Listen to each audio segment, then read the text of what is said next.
গরুর মাংস রেসিপিটা সবসময় অনেক মজা হয়ে থাকে, কিন্তু এরকম করে যদি রান্না করা হয় তাহলে কিন্তু বেশি টেস্টি হবে আর বেশি মজাদার হবে। কখনো যদি কেউ না খেয়ে থাকেন অবশ্যই ট্রাই করবেন। আর আমি কিভাবে রান্না করি সেটা আপনাদের মাঝে শেয়ার করব। তো এখানে আমি যে গরুর মাংস নিয়ে নিয়েছি 2 কেজি।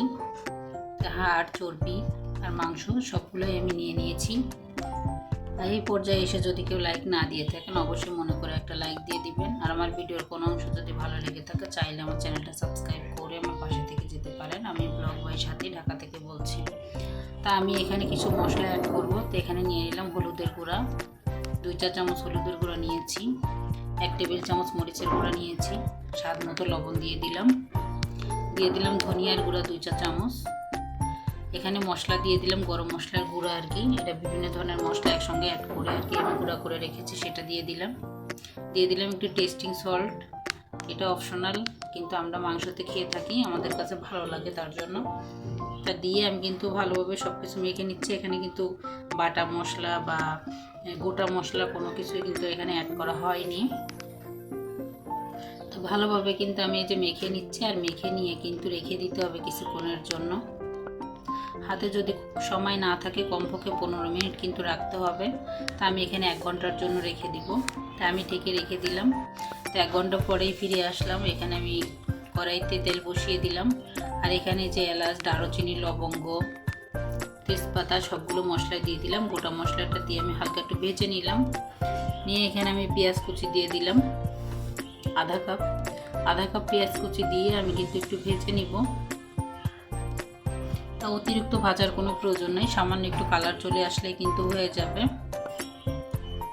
এই যে আমি হালকা একটু ভেজে নিলাম। এখানে কিন্তু আমি মশলা অ্যাড করব।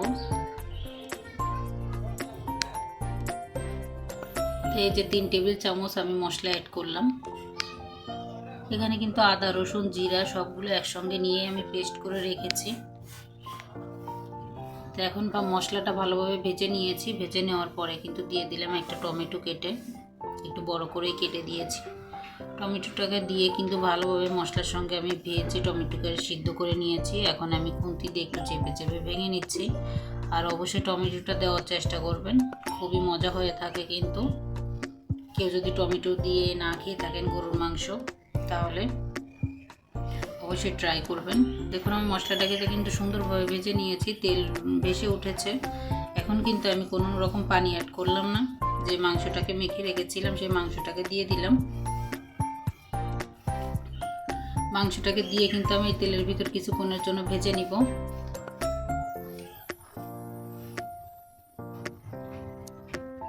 তো এভাবে কিন্তু তেলের ভিতর ভালোভাবে ভেজে নিতে হবে। এভাবে যদি রান্না করা হয় তাহলে কিন্তু খেতে খুবই মজা হয়ে থাকে।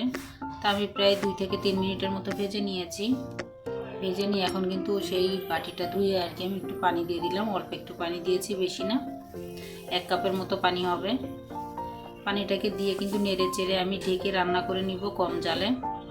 আর এই পানিতে কিন্তু সিদ্ধ হয়ে যাবে, যেহেতু আগেই মেখে রাখা হয়েছিল। তো এখানে আমি দিয়ে দিব এই যে শুকনো মরিচ, আমি পিস পিস করে কেটে নিয়েছি। একটা শুকনো মরিচ আমি 2 পিস করেছি। এভাবে কিন্তু কয়েকটা মরিচ আমি দিয়ে দিয়েছি। আর এইভাবে কিন্তু অবশ্যই ট্রাই করবেন, খুবই মজা হয়ে থাকে। আর কেউ যদি ঝাল বেশি পছন্দ করেন তাদের জন্য কিন্তু খুবই মজাদার একটা রেসিপি এটা। এখন আমি ঢেকে দিব। ঢেকে দিয়ে কিন্তু আমি একদমই কম জালে রান্না করে নিব, আর এই পানিতে সিদ্ধ করে নিব। তা দেখুন পানিটা কিন্তু অনেকটাই শুকিয়ে এসেছে, আর এর ভিতর কিন্তু আমি কয়েকবার নেড়ে চেড়ে দিয়েছিলাম।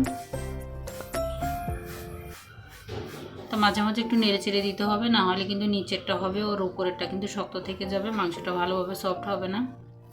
তো এখন কিন্তু ভালোভাবে পানিটা শুকায়নি, অল্প পানি আছে। আর এখানে আমি দিয়ে দিলাম গোটা রসুন। আর গোটা রসুন আমি আমার পছন্দ মতো দিয়েছি, আপনারা যেরকম খান সেরকমই দিবেন। আর আমাদের খুলনায় তো ওই গোটা রসুন দিয়ে আর চুই ঝাল দিয়ে কিন্তু অনেক মজা করে মাংস রান্না করে থাকে, সেটা তো সবাই জানে। আমি কিন্তু আবারও ঢেকে রান্না করে নিব। আর আমি কিন্তু এখানে কোনো রকম পানি অ্যাড করিনি, যে পানি প্রথমে দিয়েছিলাম সেই পানিতেই কিন্তু আমি রান্না করে নিচ্ছি। তো এখন কিন্তু এই যে আমি জাল কমিয়ে দিয়ে রান্না করে নিচ্ছি। আর দেখুন আর কতটা সফট হয়েছে মাংস, দেখিয়ে দিচ্ছি। একদমই কিন্তু গলে গিয়েছে। মাংসটা কিন্তু খুবই সফট হয়েছিল আর অনেক মজাদার, লোভনীয় হয়েছিল। আর আমি কিন্তু এভাবে রান্না করে কিন্তু অনেক মজা পেয়ে থাকি খেয়ে, তার জন্য আপনাদের মাঝে শেয়ার করলাম। আর আমার রান্নাটা কিন্তু হয়ে গিয়েছে, শুধু কষানোর ভিতরেই কিন্তু রান্নাটা করে নিলাম। আর এরপরে যদি আপনারা ঝোল রাখতে চান তাহলে পানি অ্যাড করতে পারেন, কিন্তু আমি এভাবে রান্না করে নিলাম। আল্লাহ হাফেজ, আসসালামু আলাইকুম।